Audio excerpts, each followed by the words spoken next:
welcome back for the final third part of the do-it-yourself turtleneck. I remember telling you about how this was going to be the easiest way to do your sleeves in just about any pattern you've got. All you got to do is line up the center of the sleeve cap with the shoulder seam and then pin in either direction. I cut that off because I didn't like how I had shaped it. It was pointy and gonna stick out funny, so I just cut it off.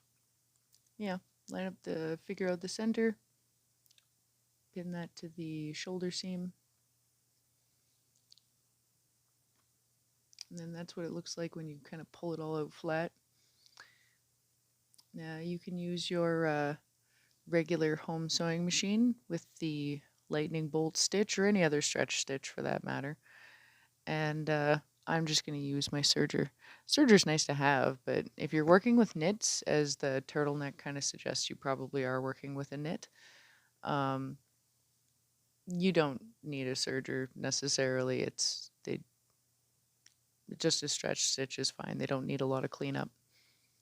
Do that to both sides there.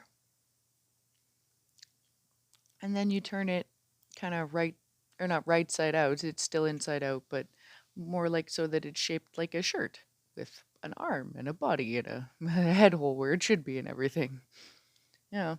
And then it doesn't matter if you start from the sleeve hem or the lower body hem. You can just start pick an end and start sewing it up.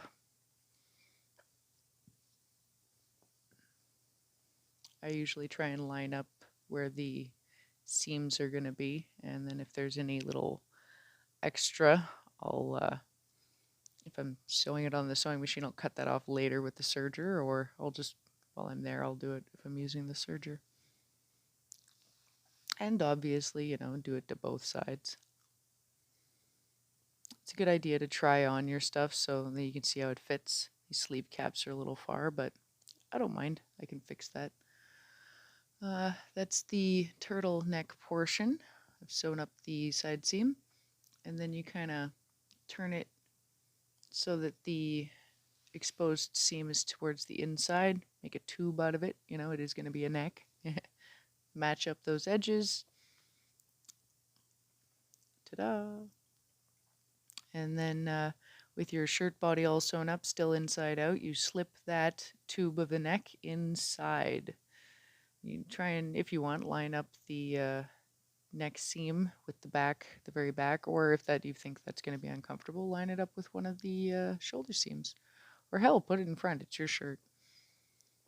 Yeah, then pin in place. Be a little meticulous, like this is 3 layers, make sure and check. No.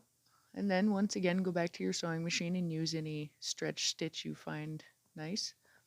What I'm doing right here is I'm threading the double needle.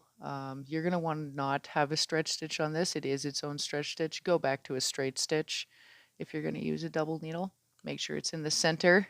You're going to break one side of your needle if it's not. Yeah, and then we're just going to turn the edges under for our finish and go over them with the twin needle.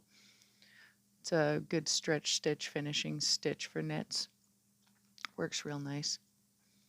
Zing! Do one sleeve.